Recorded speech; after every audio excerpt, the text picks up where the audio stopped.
बिस्मिल्लाहिर्रहमानिर्रहीम, अस्सलाम वालेकुम। Welcome back to NG con academy. Light reaction को हमने इससे पहले डिटेल से डिस्कस किया, cyclic and non cyclic electron transport chain, और वहाँ पे हमें दो चीज़ें मिली, एटीपी एंड NADPH2। याद रखिए, पहले भी मैं कह चुका हूँ कि सिर्फ साइक्लिक से लाइट रिएक्शन डार्क रिएक्शन की रिक्वायरमेंट पूरी नहीं होती, क्योंकि वहाँ एटीपी बन रहा है और डार्क रिएक्शन दो चीज़ों के बेस पे होगा, एटीपी भी चाहिए होगा और NADPH2 भी। तो इसके लिए नॉन साइक्लिक का होना, नॉर्मल केस का होना बहुत ज़रूरी है। अब ज़रा तवज्जो से देखें, the second phase of photosynthesis is the process of dark reaction. Dark reaction का प्रोसेस भी यहाँ सीखेंगे, कुछ इसकी प्रोडक्शंस भी देखेंगे, रिक्वायरमेंट्स भी देखेंगे। डिटेल से एक एक चीज़ को आपने सीखना है ताकि आप MCQs को आसानी से सॉल्व कर सकें। डार्क रिएक्शन को डार्क रिएक्शन क्यों कहते हैं? पहला पॉइंट ये है कि ये रिएक्शन हमारे पास लाइट इंडिपेंडेंट है। क्या है? लाइट इंडिपेंडेंट है। कुछ बच्चे डार्क के इस वर्ड को देख के ये समझने लगते हैं कि ये रात को होगा, यानी एब्सेंस ऑफ लाइट में। नहीं, ऐसे नहीं होता। डार्क रिएक्शन जो है ये लाइट इंडिपेंडेंट है, तो चाहे लाइट हो या ना हो, दोनों कंडीशन में डार्क रिएक्शन हो सकता है। सिर्फ इसको दो चीज़ें चाहिए होगी रिक्वायरमेंट के बेस पे। अगर आप डार्क रिएक्शन कराना चाह रहे हैं तो it required carbon dioxide from environment, stroma के अंदर enzymes, it required ATP and NADPH2, NADPH2, ठीक है। कार्बन डाइऑक्साइड एनवायरनमेंट से, एंजाइम स्ट्रोमा के अंदर, ATP और NADPH2 लाइट रिएक्शन से। ये चीज़ें अगर आपके पास मौजूद होंगी तो डार्क रिएक्शन हो सकता है। डार्क रिएक्शन का दूसरा नाम ये हमारे पास है Calvin cycle. This is also called Calvin cycle. Why this is called Calvin cycle? Benson kelvin, ये साइंटिस्ट का नेम है जिसने इसको डिस्कवर किया था। अब ज़रा गौर से देखें प्रोसेस शुरू कैसे होगा, और इसमें एक एक चीज़ आपने नोट करनी है, ज़रूरी है। नंबर 1, ऑलरेडी स्ट्रोमा के अंदर, यहाँ पे ये भी लिख लेते हैं, this process occurs in stroma, occurs in stroma. बाकी जिस तरह लाइट रिएक्शन में मैंने पहले प्रोसेस कराया, फिर बहुत सारी चीज़ें आपके समझ में आ गई। अब यहाँ डार्क रिएक्शन में भी वैसे पहले प्रोसेस करते हैं। एक मॉलिक्यूल मौजूद है जिसको कहा जाता है RUBP, राइबुलोज बाइफॉस्फेट। स्ट्रोमा में ऑलरेडी एक मॉलिक्यूल मौजूद है RUBP। देखें, इस RUBP के अंदर 5 कार्बन है। कितने कार्बन है? 5 कार्बन। और इस वक्त हमारे पास RUBP के 3 मॉलिक्यूल का होना ज़रूरी है। जो इसके साइड पे मैं लिखूँगा वो नंबर ऑफ़ मॉलिक्यूल होगा, जो नीचे लिखूँगा वो number of carbon in a molecule. तो RUBP, तवज्जो से देखें, राइबुलोज बाइफॉस्फेट। बाइफॉस्फेट 2 फास्फेट होंगे इसमें, तो 5 कार्बन का मॉलिक्यूल है जिसमें 2 फास्फेट है, और यहाँ इन्वायरमेंट से कार्बन डाइऑक्साइड इंटर हो जाता है। इन्वायरमेंट से कार्बन डाइऑक्साइड इंटर होता है, तो ये दो चीज़ें RUBP एंड कार्बन डाइऑक्साइड ये आपस में मिल जाते हैं। अब क्वेश्चन ये है, इनको आपस में कौन मिलाएगा? RUBP एंड कार्बन डाइऑक्साइड, इसको आपस में कौन मिलाएगा? तो यहाँ भाई एक एंजाइम रिक्वायर्ड होगा। That enzyme is called rubisco, which is the most abundant enzyme in nature. Nature का सबसे एबंडेंट एंजाइम है। यहाँ पे आपको कुछ पॉइंट्स लिखवा रहा हूँ MCQs पॉइंट ऑफ व्यू से। रूबिस्को एबंडेंट एंजाइम जो है, this can act as both oxygenase as well as carboxylase. Oxygenase and carboxylase ये दोनों एक्ट करता है। बट यहाँ आपने सीखना ये है कि ऑक्सीजिनेज कब होगा और कार्बोक्सिलेज कब होगा। तवज्जो रखें, इंपॉर्टेंट है। भाई जब भी RUBP के साथ इन दोनों में से जो मिलेगा तो उस वक्त एंजाइम वो एक्ट करेगा। ये देखिए RUBP प्लस ऑक्सीजन, तो ये होगा इस वक्त रूबिस्को ऑक्सीजिनेज। और ये ऑक्सीजिनेज कब होता है? ये होता है in the process of photo respiration. आगे हम पढ़ेंगे इसको, फोटो रिस्पायरेशन का टॉपिक हमारे पास इस चैप्टर में आगे है। और जब ऐसे होगा कि RUBP ये कार्बन डाइऑक्साइड के साथ मिले तो इस वक्त क्या होगा, रूबिस्को एक्ट एस कार्बोक्सिलेज। तो ये इस प्रोसेस में जो अभी हम पढ़ रहे हैं यानी डार्क रिएक्शन में कार्बोक्सिलेज होगा। भाई कब कार्बन डाइऑक्साइड मिलेगा और कब ऑक्सीजन मिलेगा, तो सुन ले, डिपेंड करता है कंसंट्रेशन पे।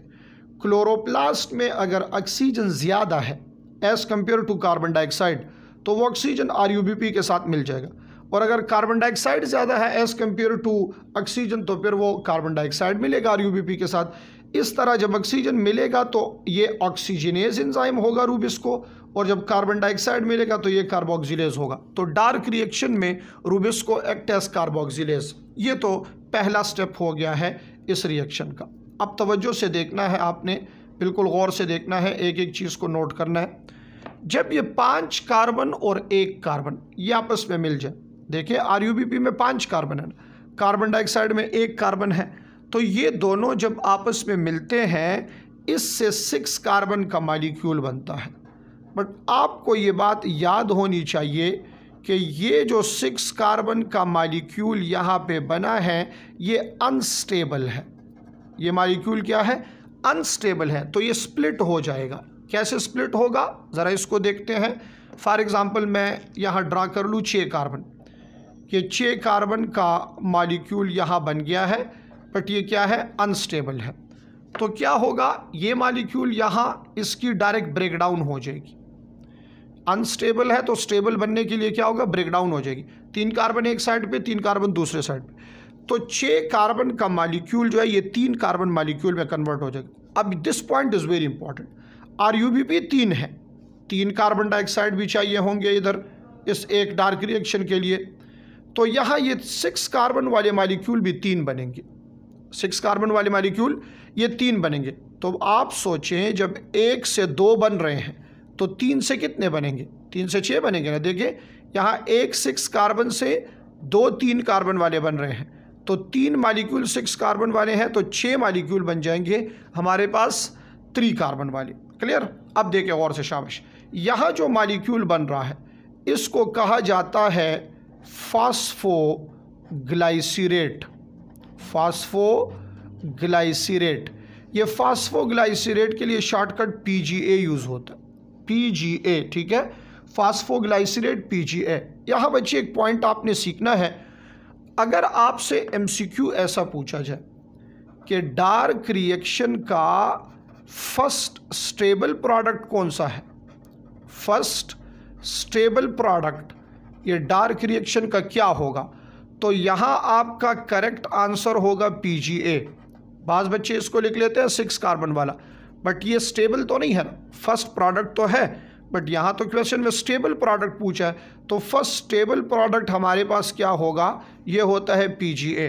अब आपको याद होना चाहिए एक PGA में 3 कार्बन है और एक इसका फॉस्फेट है, तो मैं इसको 3PGA कह सकता हूँ, यानी 3 कार्बन नंबर 3 पे ये फॉस्फेट अटैच है। So this 3 now show number of position of phosphate. और अगर मैं नंबर ऑफ मॉलिक्यूल की बात करूं तो ये टोटल 6 मॉलिक्यूल हों, 6 molecule of 3 carbon, each molecule contain a single phosphate and that phosphate is on carbon number 3। Clear? ये पहला स्टेप हुआ, this is called carbon fixation. अब आए ज़रा सेकेंड स्टेप पे, ये PGA जो है इसके साथ क्या होगा? यहाँ ऐसे होगा कि लाइट रिएक्शन में जो ATP बनाता वो ATP इंटर होगा and will leave as ADP, तो फॉस्फेट इंटर हो गया है। जब फॉस्फेट इंटर होगा तो नेक्स्ट मॉलिक्यूल यहाँ जो होगा दिस इज कॉल्ड 1,3-बाय-फॉस्फोग्लाइसिरेट। 1,3 बायफॉस्फोग्लाइसिरेट इसको कहा जाता है। 1,3 का मतलब क्या है? ये नंबर नहीं शो कर रहे हैं, ये नंबर तो वही 6 होंगे, ये पोजीशन शो कर रहा है कि फॉस्फेट, एक फॉस्फेट कार्बन 1 पे और दूसरा 3 पे। देखिए ज़रा, यहाँ कार्बन 3 पे फॉस्फेट है ना, शाबाश, गौर से देखिए, यहाँ कार्बन 3 पे फॉस्फेट है, ATP वाला फॉस्फेट जो आया वो कार्बन 1 पे लग गया। तो this is why this is called 1,3 बायफॉस्फोग्लाइसिरेट, यानी कि इस वक्त 3 कार्बन के मॉलिक्यूल में हमारे पास 2 फॉस्फेट मौजूद है। क्लियर हो गया ये कंसेप्ट? ये तो आ गया 1,3 biphosphoglycerate. In the very next step, यहाँ एक इंपॉर्टेंट स्टेप होने वाला है, and that step is called the process of reduction. वो रिडक्शन कैसे होगी? देखिए ज़रा, लाइट रिएक्शन में एक और प्रोडक्ट बना था NADPH2, ये इंटर होगा, ऑक्सीडाइज होके निकल आएगा in the form of NADP, hydrogen inter हो गया, तो इधर ये कोएंजाइम NADPH2 ये ऑक्सीडाइज हो गया है और ये मॉलिक्यूल 1,3 बायफॉस्फोग्लाइसिरेट ये रिड्यूस हो जाएगा, ठीक है। बट ये हाइड्रोजन जहाँ इंटर होगा वहाँ से इनऑर्गेनिक फॉस्फेट एक निकल आएगा, तो कार्बन 1 का फॉस्फेट यहाँ से निकल जाएगा। क्या बच जाएगा? इधर जो मॉलिक्यूल बचेगा उसको कहा जाता है G3P, यानी ग्लाइसरल्डिहाइड 3 फॉस्फेट। अब बच्चे आप ये ना समझे कि ग्लाइसरल्डिहाइड 3 फॉस्फेट मीन्स कि इसमें 3 फॉस्फेट है, नहीं। ग्लाइसरल्डिहाइड 3 फॉस्फेट ये ग्लाइसरल्डिहाइड है, यानी अल्डिहाइड इन नेचर है, नंबर ऑफ कार्बन 3 है, फॉस्फेट इसमें एक ही है, और ये 3 उस फॉस्फेट की पोजीशन शो कर रहा है, ठीक है ना। ये 3 क्या शो कर रहा है? उस फॉस्फेट की पोजीशन शो कर रहा है। अब गौर से देखना होगा, ये 6 मॉलिक्यूल है, तो ATP भी 6 है, ये 1,3 बायफॉस्फोग्लाइसिरेट भी 6 होंगे, इनऑर्गेनिक फॉस्फेट भी 6 निकलेंगे, NADPH2 भी 6 यूज़ होंगे, और G3P भी हमारे पास 6 होंगे। यहाँ आपको एक डिफरेंस की ज़रूरत है, PGA और फॉस्फोग्लाइसरल और G3P, इसमें क्या फ़र्क है? PGA एंड G3P में डिफरेंस, ज़रा गौर से मेरी बात सुने। देखिए इधर PGA एल्डिहाइड है, G3P भी एल्डिहाइड है। PGA में 3 कार्बन है, G3P में भी 3 कार्बन है। PGA में एक फॉस्फेट है, G3P में भी एक फॉस्फेट है। PGA का फॉस्फेट कार्बन 3 पे है, G3P का फॉस्फेट भी कार्बन 3 पे है। Then what is the difference between PGA and G3P?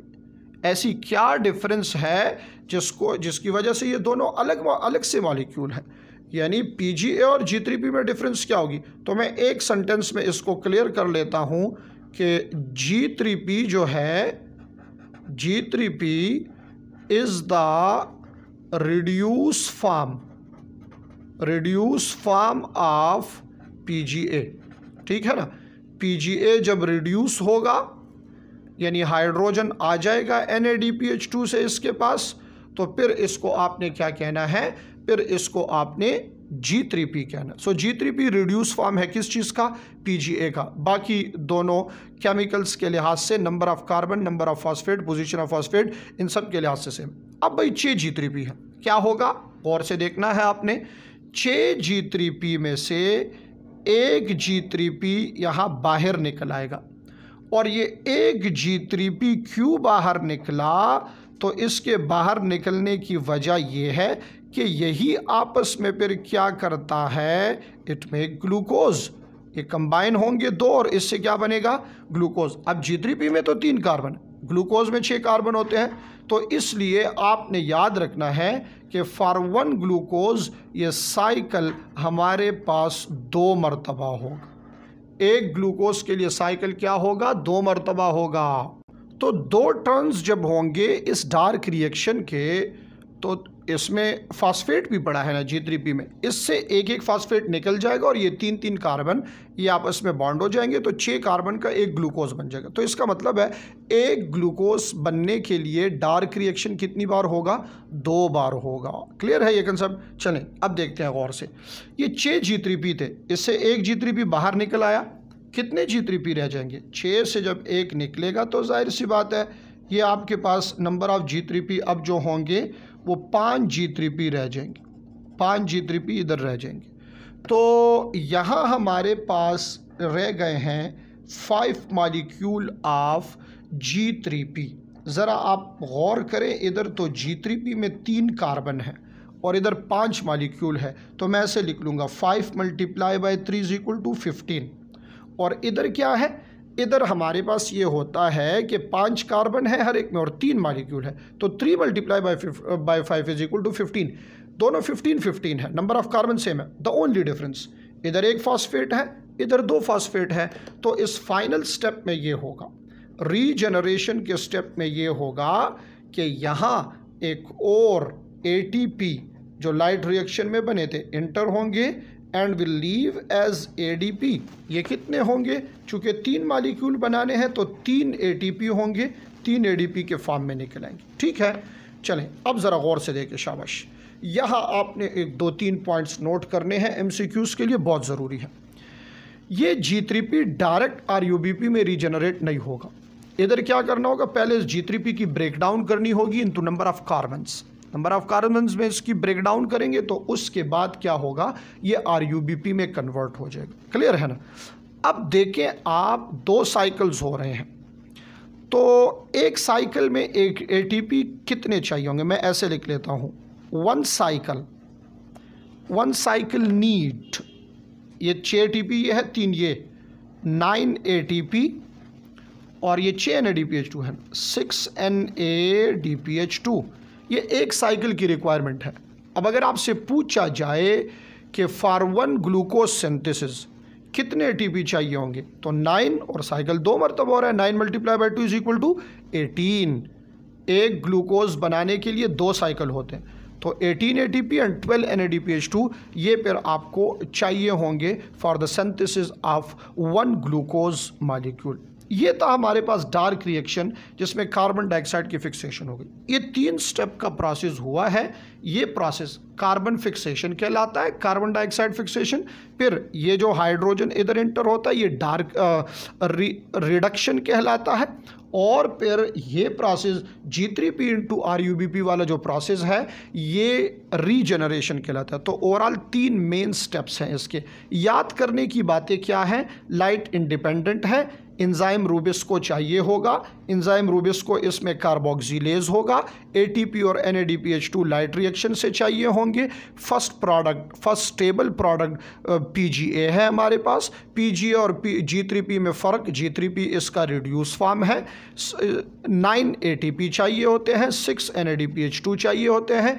एक ग्लूकोज बनाने के लिए रिएक्शन 2 मरतबा होगा। जब 2 मरतबा होगा तो टोटल 18 ATP एंड 6 NADPH2 ये चाहिए होंगे। तो ग्रेना में लाइट रिएक्शन होंगे, वो लाइट रिएक्शन के जो प्रोडक्ट है ATP एंड NADPH2 ये हमारे पास आएंगे स्ट्रोमा की तरफ, और स्ट्रोमा में फिर क्या होगा, डार्क रिएक्शन का प्रोसेस होगा, और जब डार्क रिएक्शन हो जाए तो ग्लूकोज बन जाएगा। इस प्रोसेस से हमने क्या किया है, सनलाइट को कन्वर्ट कर दिया है किस चीज़ में, स्टोर फॉर्म ऑफ एनर्जी यानी कि ग्लूकोज में। नेक्स्ट प्रोसेस हमारा रिस्पायरेशन का होगा, और रिस्पायरेशन में हम ये पढ़ेंगे कि ग्लूकोज की ब्रेकडाउन कैसे होती है और इससे एनर्जी कितनी और कैसे रिलीज़ होंगी।